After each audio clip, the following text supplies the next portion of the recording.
When did you find out you had this specialty? Well, I just woke up one day and I discovered I could do it, and I go, oh, thank you, Lord. I've got a party trick, and it's the best bloody party trick I've ever had. Did you nurse your children? Yes, I nursed them all, yes. But I got implants done 4 years ago. Oh, so this came after the implants. What do you do in real life? I'm a sales rep, but I'm looking for a new job, so anybody out there? You'd make a great dominatrix. I would, actually. I think I might do it. How old are your children? 21, 16, and 7-year-old twins. You look great. 21-year-old. Turn around and dance a little more. Make the titties move.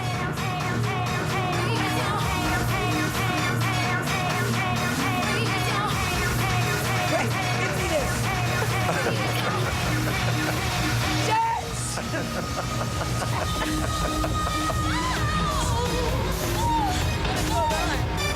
Let me tell you, this is a highlight of a long career.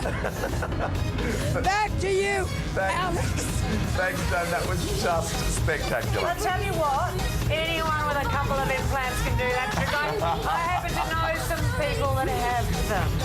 But can I just tell you, when I was walking up the parade route to get here this evening, there was an incredibly tall young man with only leather on, a little bit like that woman, and he was lining up with uniformed police officers having his photo taken with crowds of Japanese tourists taking photos. So this is a night of extreme tolerance here in Sydney where everybody is welcome. It's amazing. Well, can you tell us how the actual parade is going to start? I think it's about to start, so how did they actually start it? How did it start? Well, I mean, essentially, back in 1978, as we saw earlier tonight, there was a great big demonstration where people thought it would be fun to have some music and dancing. They had such a violent clash with the police, 53 people arrested, and it made everyone determined to do it every year ever since, and it has for 31 years. And this year we're about to start with Matthew Mitchell. Well, and the very first person leading the parade this year, the 31st parade, is of course Matthew Mitchell, the chief of the parade. He's the incredible young gay man who got the gold medal at the Olympics for diving. He was completely out before the Olympics, and he's been welcomed by the Australian population as an out Olympian, and now he's thrilled at 21 to be leading the Gay and Lesbian Mardi Gras this year with his boyfriend Lachlan.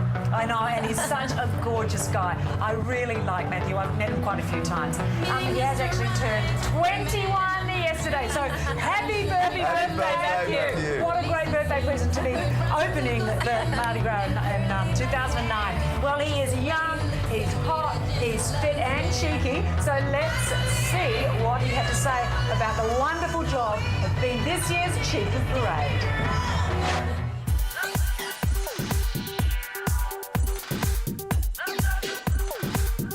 Hey there, I'm Matthew Mitchum, the 2009 Chief of Parade, and I just want to wish you all a happy, happy Mardi Gras.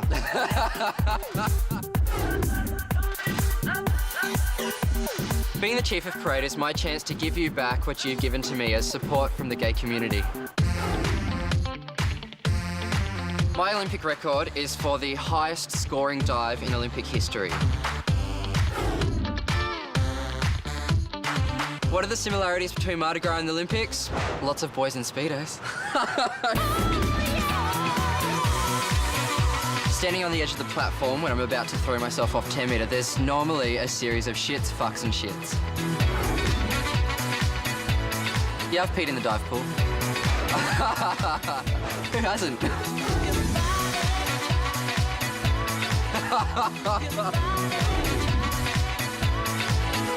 Being the 2008 Sports Performer of the Year was a surprise, actually, because it was voted on by the Australian public. So to see that I have support not only from the gay community but from the wider community was really, it was endearing.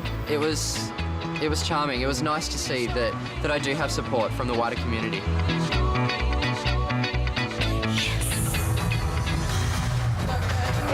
Such a honey, so amazing. He looks really hot in those speedos. And can I just say, as someone who was here 31 years ago when this all began, for a young 21-year-old to be so confidently out is absolutely amazing. And in fact, he's going to be arriving just behind us in about 2 seconds because the parade is coming up. We all remember his win. It was such an emotional win for him, and I think everybody, the whole nation embraced him and was so proud for what he did. Absolutely. And you know, we should be really proud of him tonight as well. Here's our first float coming on up Oxford Street. It sure is.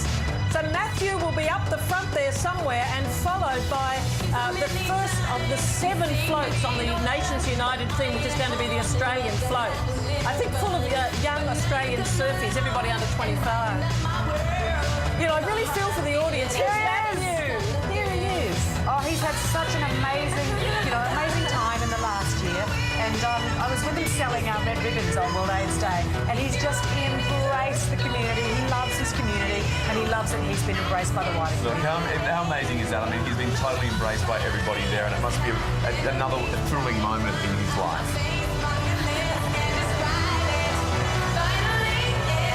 No, it's such a honey. What's a real gold medal, or do you think it's a fat cheese just for today? I don't know. I think he probably brought his real gold medal out. That'll be his, and here's all the young Australians in the first of the international floats representing the continent of Australia.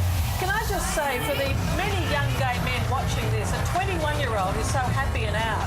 This is just so important in terms of preventing the kind of shame and difficulty that can come when you first discover that you're gay. I mean, this is just, I feel very emotional watching this young band so confidently open. It's fantastic.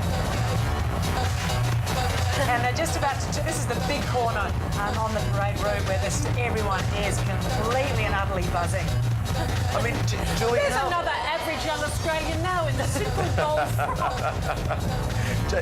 how difficult is that still for? I would imagine that we embrace people coming out in today's society and day and age. Well, look, I think, Alex, you're in the fashion industry, obviously, and there I think there's a cultural attitude of acceptance. But if a young man is in a different culture, maybe in a factory or a rural town, it can still be very tough. It also does, of course, depend on your culture. Yeah. And if you come from some cultures, I mean, you're from a multicultural background yourself, it can still be a shock to the family. Yeah. So, you know, the Sydney Gay and Lesbian Mardi Gras and all the Mardi Gras around Australia are an important beacon of hope. I hope everybody becomes like the fashion industry, because we embrace all cultures. I wish the rest of the continent would do that, and we'd be much happier.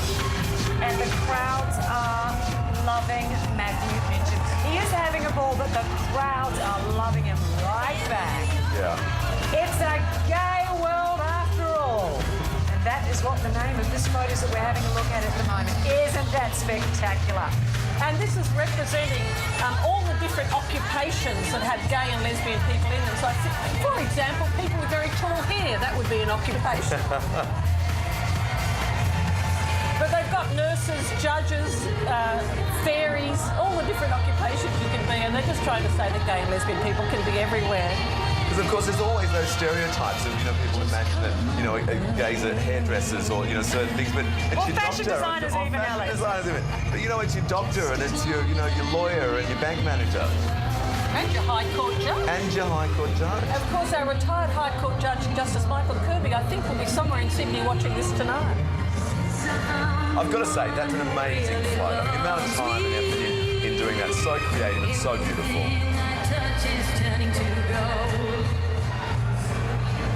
Now, here's the 78ers. Is that the 78ers, Julie? I'm not. This is a group that are celebrating a various. This is the tribute group. Joan, who do we have on the pink carpet now? I think Joan's been swallowed by sequins. She has been utterly swallowed by sequins. Oh, now this is the Aboriginal group, people from all different Indigenous cultures, and we welcome them marching in the Mardi Gras tonight.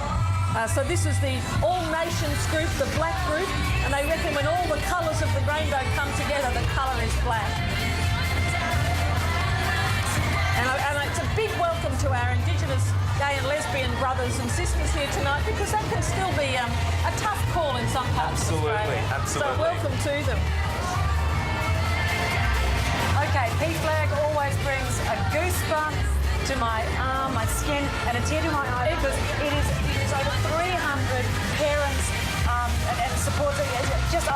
I get emotional when I It see is. it. Well, this is the parents and friends of lesbians and gays. They've come from all over Australia. And in every major capital city and a lot of the country towns, groups of parents meet in support groups for other parents. I've actually been to some PFLAG meetings where parents come incredibly upset about their kids being gay. And when they meet other parents who've been able to accept their children, it can be an extraordinary relief. Yeah. So this is one of the most popular groups at every Mardi Gras, and it's fantastic, as Charlotte says, to see them here tonight. I'm going to say I love that. I love that float. It's like it's a float of love, you know, that they're embracing their children.